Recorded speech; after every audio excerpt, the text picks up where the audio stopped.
J'écris régulièrement, je publie des bouquins, voilà. En plus, en parallèle de mon... Eh bien, j'ai publié des bouquins pour la jeunesse, principalement. Hein. J'écrivais pour la jeunesse. Et C'est puis des romans, des histoires des romans comme celui-là. qui sortent de ta petite tête? Voilà, qui sortent de ma petite tête, tout à fait. Comme voilà, celui-là pour Casterman Junior. Tu peux montrer, le nommer un petit peu? Oui, Super. le dernier des Roteneuf, voilà, sur la Bretagne. D'accord, ça se vend? Oui, alors ça, c'est un petit peu vieux, mais celui-là vient de sortir. Ça s'appelle le Boabab et le Mendiant. Et ce n'est pas le Baobab, mais le Boabab, Ouais, enfin, je précise. C'est une tête c'est un hybride alors. Voilà, c'est un hybride entre un Baobab et un Boa. C'est pour ça que ça s'appelle un Boabab. C'est une légende africaine qui... L'arbre de vérité, le serpent de justice, pour faire régner certaines... Voilà. Et ça sort aussi d'une légende africaine que tu connais ou vraiment Ça sort de mon imaginaire, mais c'est basé aussi sur des récits africains avec des arbres de vérité. Des arbres sous lesquels on est obligé de dire la vérité. Ah, génial, ok, super. Voilà. Tu fais pas que ça, tu l'as dit en off, hein? Bah, je fais aussi des pièces de théâtre. J'écris des pièces de théâtre et je mets en scène une troupe voilà, à Castel-Sarrazin. Voilà, cette année. Pas loin d'ici. Pas loin d'ici, effectivement. Une troupe de 13 comédiens. Ah bah complètement. Et oui, en fin mai prochain. Bien, si les gens tout à veulent fait. les découvrir. Ah bah tout à fait. On a un théâtre et ça sera. Ça veut dire qu'il y a de la culture. On Mais est oui. dans un lieu très nature. Bien sûr. La culture, pas loin. Bah, c'est-à-dire que moi, je travaille aussi ici. Je fais plein de tâches ici, mais aussi j'ai le temps. J'ai le temps de pouvoir cultiver mon jardin secret, mon jardin artistique, parce que ce que je fais ici me laisse le temps de pouvoir m'exprimer. Et en plus, ici, on a une très belle salle, une salle de spectacle dans laquelle on peut monter des pièces de théâtre, de faire de la musique, de la danse, etc. Et elle est presque finie, là. Et on a déjà fait des spectacles dedans. J'ai monté des pièces de théâtre ici. Donc, c'est vraiment un lieu polyvalent, où il y a une salle artistique, une salle de spectacle, une salle yoga aussi. Voilà. Et c'est... Il y a un gros potentiel. L'imaginaire et la créativité pour pouvoir s'exprimer, mais au cœur de la nature. Vraiment, avec ce souci du vivant, parce que pour nous, c'est très précieux de s'inscrire dans une démarche de protection et de développement du vivant. Et et ça, moi personnellement, ça nourrit ma créativité. Voilà, je me nourris de ce que j'apprends ici, et ça me rend plus riche à ce niveau-là. J'ai créé un outil de connaissance de soi et d'évolution personnelle. Ça m'a pris 8 ans pour le faire parce que il y a toute ma vie dedans, toute ma vie de cœur, toute mon évolution personnelle, tous les stages que j'ai faits, toute ma vie spirituelle sont résumés dans ce livre, dans ce livret, dans ce jeu de cartes. C'est vraiment, l'intention, c'est de transmettre les valeurs essentielles que l'on retrouve dans toutes les sagesses au travers des âges. Et j'y ai ajouté les archétypes que l'on retrouve dans tous les chamanismes du monde entier, basés sur les travaux d'une anthropologue, qui expriment le comportement en profondeur de l'être humain. Donc il y a l'archétype du guerrier de lumière, du guide intérieur, du clairvoyant et du sage.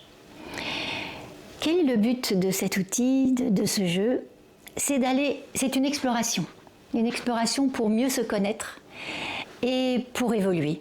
Pour évoluer vers quoi? Vers soi-même en fait. C'est pas pour devenir quelqu'un d'autre. C'est pour devenir la vraie personne que je suis dans ma profondeur. Pour me réconcilier avec toutes les parties de moi-même. Pour me libérer des freins à être moi, des programmations, des conditionnements que j'ai reçus depuis l'enfance. Et là, avec cet outil, eh bien, ça va m'aider à m'en libérer petit à petit. Alors comment? Eh bien, je vais me poser une question. Qu'est-ce que j'aurais à travailler en ce moment? Ou si je traverse une difficulté, qu'est-ce que j'aurais à aller voir en moi pour résoudre la difficulté que je traverse en ce moment? Voilà, je pose la question, je me centre, j'ouvre le jeu, voilà, je me laisse appeler par une carte. Apprentissage. Cette carte dit, il n'y a pas d'échec, il n'y a que des enseignements. Je suis un apprenti de la vie. Imaginons, je me dis, waouh, ça me parle, c'est vraiment génial, oui, ça me parle, parce que je suis toujours en train de me dire que oui, j'ai raté ceci, j'ai raté cela. Bon, je vais voir 31 à l'intérieur. 31. Donc vous avez ici apprentissage, le texte, donc développement de cette valeur qui vous est proposée. Mais après, comment je fais moi toute seule pour évoluer dans cette direction? Eh bien ici sont proposées des pratiques. Je suis art-thérapeute depuis plus de 15 ans, j'ai reçu des enseignements et toutes les pratiques qui sont proposées, c'est soit des choses que j'ai pratiquées moi-même, la plupart, ou que j'ai proposé de pratiquer dans mes stages. Donc ça, tout ça, je l'ai expérimenté, je sais que ça marche. La condition quand même, c'est de le faire un certain temps. Et je préconise au début de ce livre, si vous avez vraiment envie d'évoluer et qu'il y ait du changement dans votre vie, eh bien pendant 21 jours, l'idéal c'est de pratiquer une des propositions pendant 21 jours. Parce que si pendant 21 jours, je mets en pratique quelque chose, eh bien là, à l'intérieur de moi, il va y avoir un nouveau fonctionnement qui peut se mettre en place. Voilà, c'est mon bébé. Je dirais pour finir que toutes les illustrations, c'est une artiste peintre qui a créé des tableaux. Alors j'ai choisi dans ces tableaux, c'est Liliane Sima, donc ce sont ces tableaux, soit j'ai choisi des morceaux de tableaux qui ont été bien sûr pris en photo par une professionnelle, soit elle a créé des tableaux pour moi, ou alors ce sont des tableaux entiers, ça dépend de la taille du tableau à l'origine. Donc c'est une magnifique création à laquelle je tiens beaucoup et sur laquelle j'ai beaucoup de beaux retours. Voilà, merci. Comme j'aime beaucoup écrire des parodies de chansons, je voulais vous présenter une chanson de Renaud très célèbre qui s'appelle Laisse Béton, que j'ai traduit par Pas de béton et qui parle des écolieux de façon humoristique. J'étais tranquille, j'étais peinard, dans mon clapier de banlieusard. Un type venu d'un écolieu m'a dit que j'avais pas l'air heureux, que si j'entrais dans sa tribu, ma vie aurait enfin un but. Et puis s'est approché de moi et il m'a regardé comme ça. T'as des tongs, mon pote, sont pas crades. Je parie qu'elles viennent du NAMAP. Viens faire un tour derrière la ZAD. Je vais te sortir de la galère à grands coups de panneaux solaires. Je te fais tes tongs à la baston. J'y ai dit, pas de béton. Il m'a mis un mantra, j'ai mis un mandala. M'a donné un coup de gong, j'y ai filé mes tongs. J'étais tranquille, j'étais peinard, je tirais au cul comme un lézard. Une fille avait des dreadlocks, m'a reproché d'être une loque, de me fringuer à la Croix-Rouge. Ici, fallait que je me bouge. Et puis elle s'est approchée de moi, elle m'a maté comme ça. T'as un poncho, mecton, elle est pas bidon. Tu l'as acheté, hein? Comment? Je viens faire un tour derrière le ranch. Je vais t'apprendre à faire l'Indien à grands coups de bol tibétain. Je te l'échange pour mon sarouel. Je lui ai dit, pas de querelle. Elle m'a fait une matcha. J'ai mis un kombucha. M'a mis un repaco. J'ai filé mon poncho. J'étais tranquille, j'étais peinard, je cultivais mes épinards. Un type venu d'un festival m'a dit que je comprenais que dalle, que pour planter j'étais une bille, vu que je m'intéressais qu'aux filles. Pour la perma, mec, t'es zéro. Et il m'a regardé de haut. T'as des radis, mon ami, ils sont pas rikiki. Je parie qu'ils sont même pas bio. Viens faire un tour aux toilettes sèches. Moi, tu vois, je suis dans la dèche. Il me faut des radis, lico. Tu vas les lâcher à coups de croque. Je lui ai dit, pas de plastoc.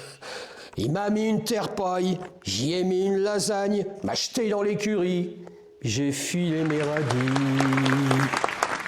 Bonjour, je suis Chantal, cofondatrice de l'écolieu Argumbat, qui est à 1 heure de Toulouse, dans le Tarn-et-Garonne, et j'y vis depuis 4 ans et demi maintenant. Je suis art-thérapeute, coach de vie et aussi auteur d'un jeu de développement personnel et de connaissance de soi qui s'appelle Les 4 voies vers soi. Bonjour chers followers, je suis Jean, résident d'Argumbat depuis 3 ans et j'adore le théâtre. Et à ce titre, je suis auteur dramatique. Je dirige une troupe de théâtre à Castel-Sarrazin, Les 3 coups, j'en suis le metteur en scène. Et j'adore écrire des sketchs humoristiques. Et ce sont alors... Et là, nous avons coécrit à 4 mains un sketch particulier. C'est une satire des écolieux, une façon de prendre de la distance, de se moquer de soi-même et de voir aussi les travers qu'on peut trouver dans certains écolieux. Alors nous l'avons appelé les égolieux. Voilà.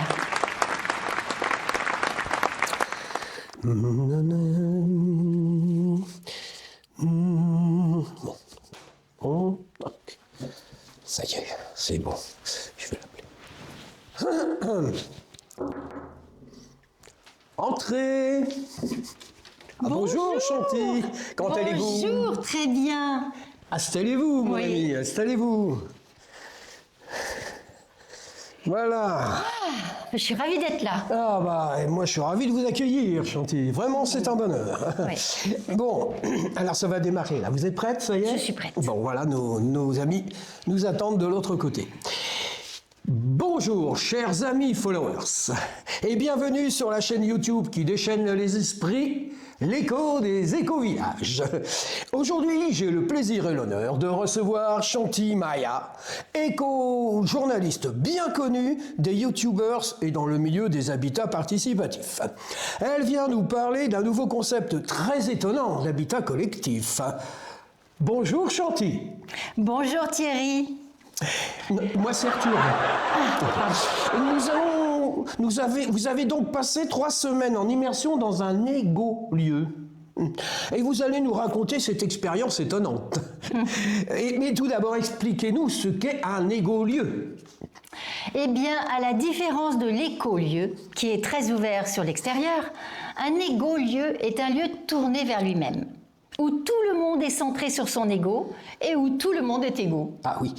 Ah, et dans cet écolieu, y a-t-il des habitants plus égaux que d'autres? Oui, Thierry. Ah.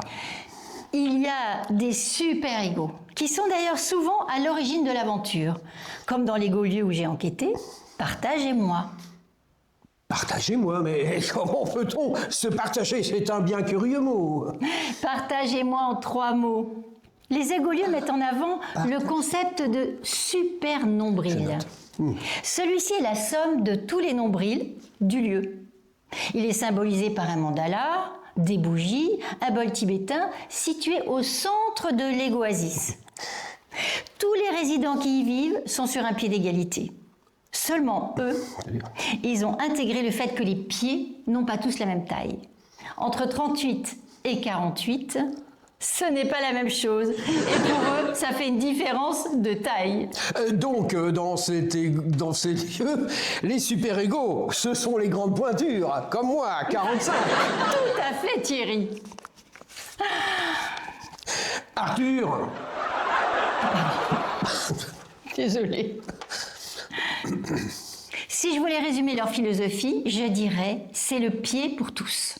En fait, ils prennent tous leurs pieds, surtout les grands panards. Ah, démarche originale et intéressante.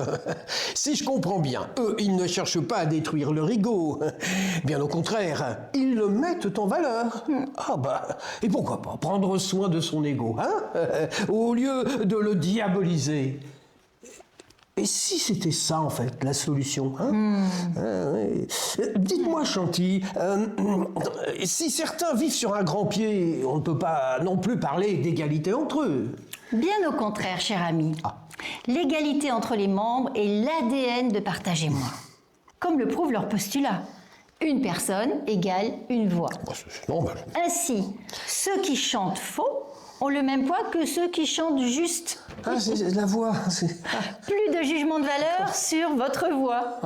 Mieux vaut une joyeuse cacophonie qu'une harmonie triste et lisse. Proverbe égolien. Super. Bien entendu, chaque voix compte autant qu'une autre, quelle que soit l'importance de l'investissement de chacun. Autrement dit, Chanty, chantons faux, mais chantons ensemble, c'est ça. C'est ça. Eh ben, ce raisonnement me laisse sans voix. Bon, ma foi, vos amis obéissent à une drôle de logique. Hein. Enfin, l'essentiel, que ce soit un système horizontal, n'est-ce pas? Oui, c'est tout à fait horizontal, Thierry.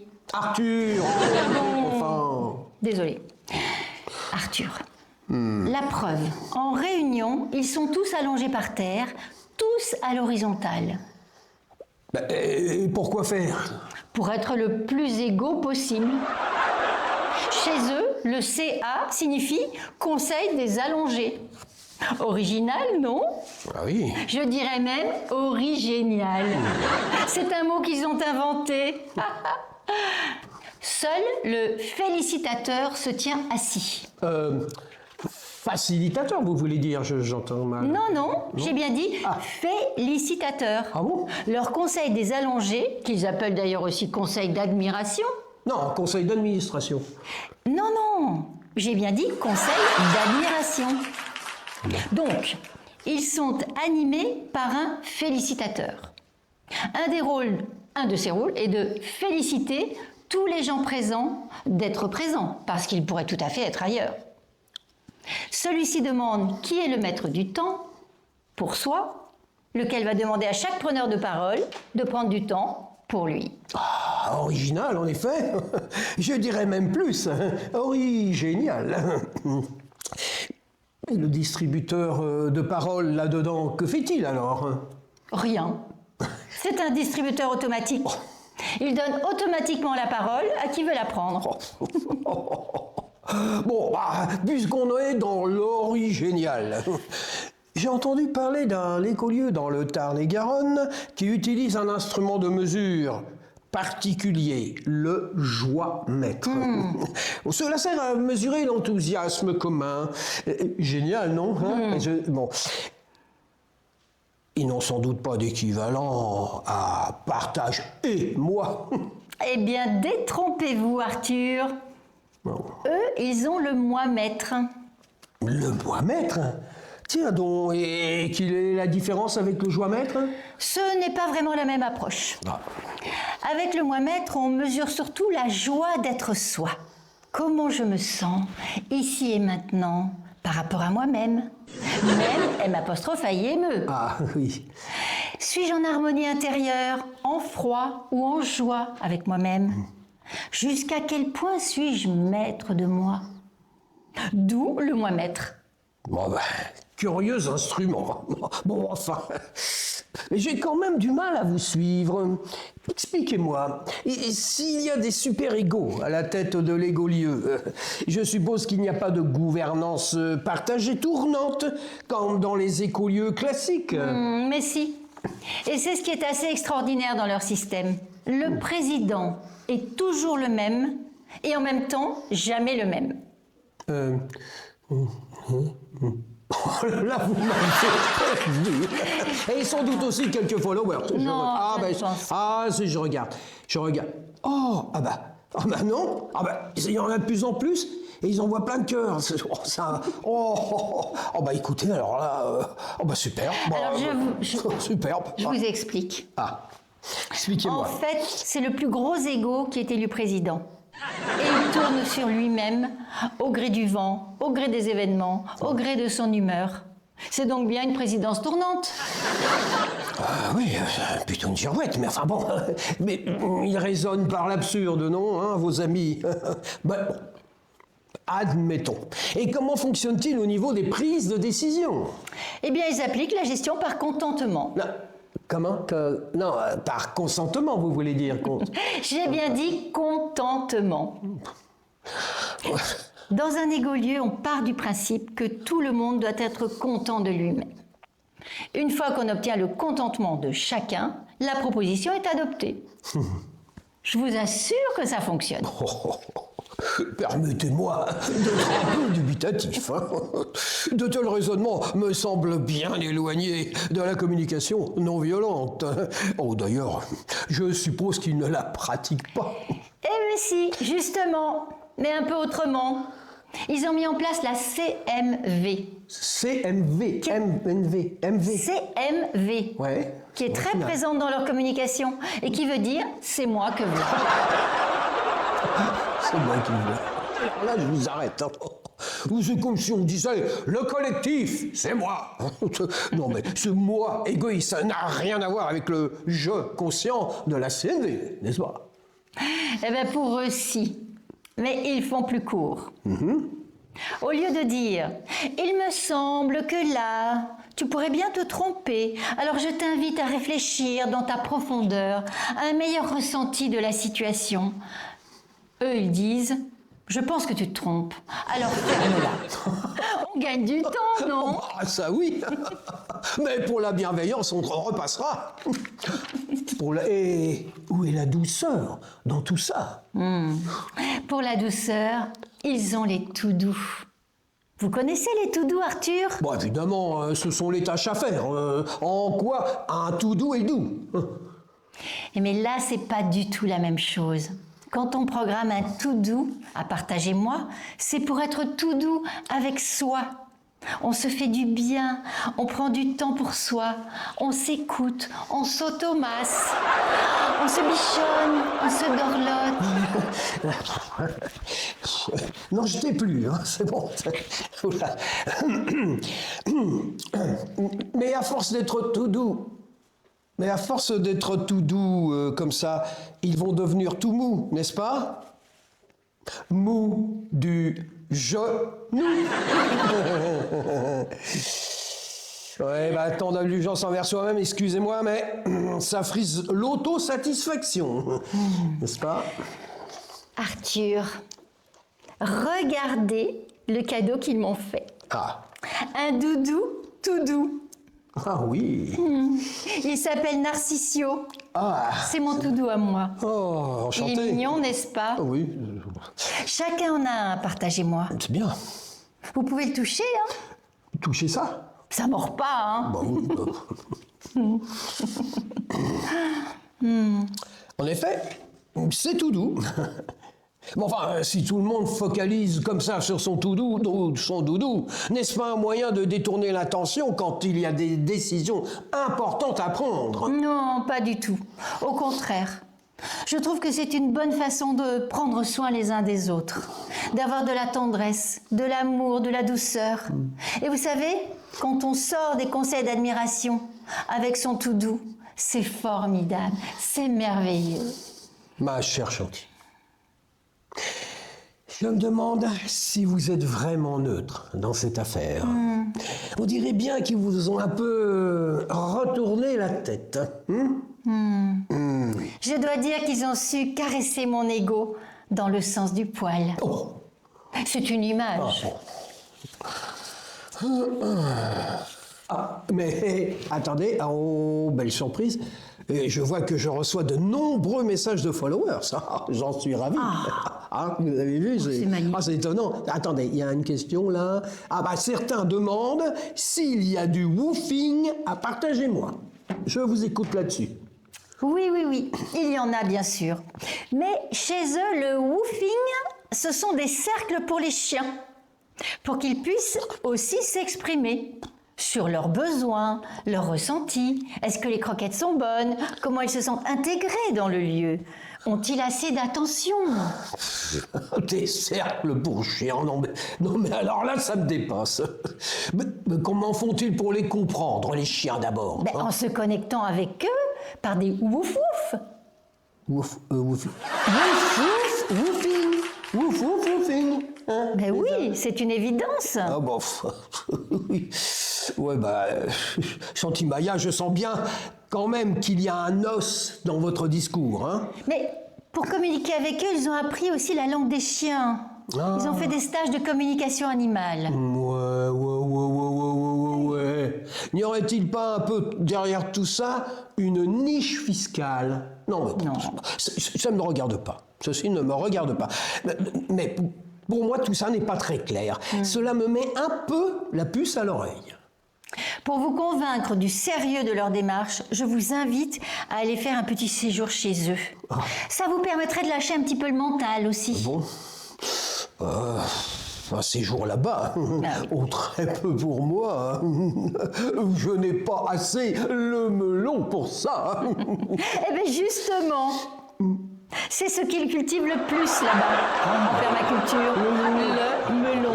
Il y a des melons gros comme ça. Ah ça, je n'en doute pas. Mais dites-moi, en tant que visiteuse, vous ont-ils laissé participer à leurs cercles humains? Ils m'ont fait cet honneur, figurez-vous. C'est bien. Je précise qu'ils appellent cela des cercles d'auto s'auto-congratulation. Ils se félicitent de leurs actions en tournant les mains devant eux, un peu comme des marionnettes. Comme ça. Oui, oui.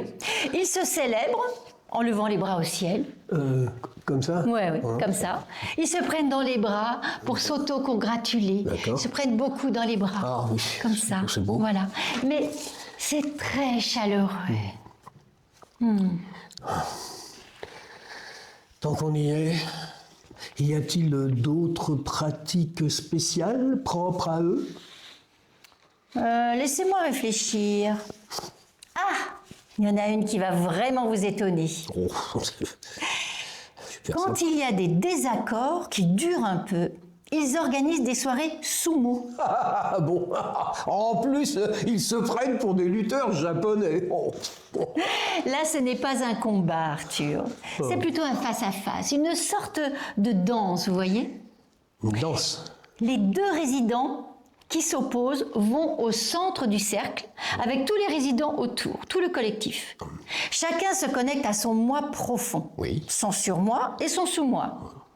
Pendant la confrontation, ils peuvent utiliser des demi-mots, des gros mots et des sous-mots pour déstabiliser l'autre. Ah oui, d'accord. En même temps, ils s'efforcent de faire sortir leur adversaire du cercle à coups de nombril pour qu'à la fin, il ne reste plus qu'un seul moi. Et la tension est réglée. Oh, Chanty, les bras m'en tombent. Ah oui, mais visiblement, si j'en crois à mon écran, nos followers adorent. Incroyable. Je reçois un nombre de likes considérable. Enfin, nul doute que les égolieux vont crouler sous les demandes d'intégration. Merci pour ce témoignage, Chanty. C'était vraiment très instructif. Hein. Ah, mais j'y pense. Oui. Je ne vous ai pas parlé de l'association des repassages. Et repassage. Oui. Ah, repassage. C'est quoi ce truc-là? Alors, je vous la fais courte. Oui, super. C'est une association en plein développement qui s'adresse à ceux qui veulent se perfectionner dans l'écologie du repassage pour les habitats collectifs. Elle transmet les étapes pour des éco-repassages réussis. C'est passionnant, non? Oh, oui. Vous voulez que je vous en donne les grandes lignes? Bah, oui. Au point où nous en sommes, allez-y. Alors, d'abord, on classe par catégorie les choses à faire quand il est chaud. Car il faut savoir régler la bonne température. Tout ne se traite pas au même degré. Parfois, il faut une chaleur douce et lente. Parfois, il faut une chaleur puissante et forte. On y apprend aussi à éviter de prendre de mauvais plis avec le faire ou le non-faire. Oh, joli. Et c'est là que j'ai compris que 100 fois on doit remettre l'ouvrage sur la table à repasser. Car le passage à la phase d'action est une étape cruciale qui nécessite des pas sages et repassages de gens pas trop sages. Chanty, je vois que vous êtes complètement acquise à leur cause. Je crains fort qu'il vous ait hypnotisé. Non? Oh. Arthur, il serait grand temps pour vous de lâcher le mental. Je vous ai rapporté quelque chose qui va vous aider. Hein, c'est quoi ça? Je vous ai rapporté un doudou. Un doudou qui va vous aider à vous détendre. Quand vous êtes un peu tendu, Oui. caressez-le. Oui, c'est pour moi ça? Prenez-le, c'est pour vous. Ah, c'est pour moi, oui. Donnez-lui un petit nom. Sinon, Thierry.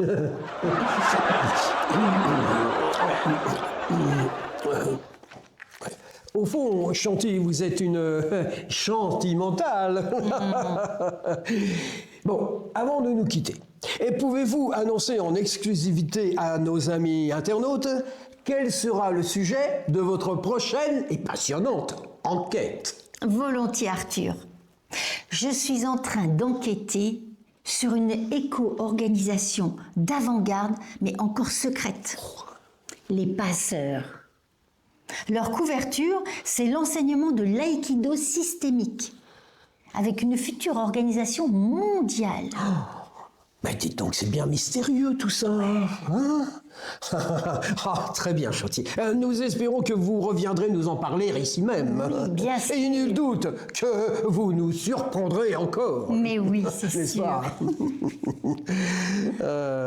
Bon, bah, merci et bonne route. Oui. Et merci à vous, chers followers, pour votre fidélité. N'oubliez pas de vous abonner à notre chaîne qui déchaîne les esprits, les co-créateurs de demain de Nanou. On attend vos commentaires. Abonnez-vous, likez. Les co-créateurs de demain avec Nanou.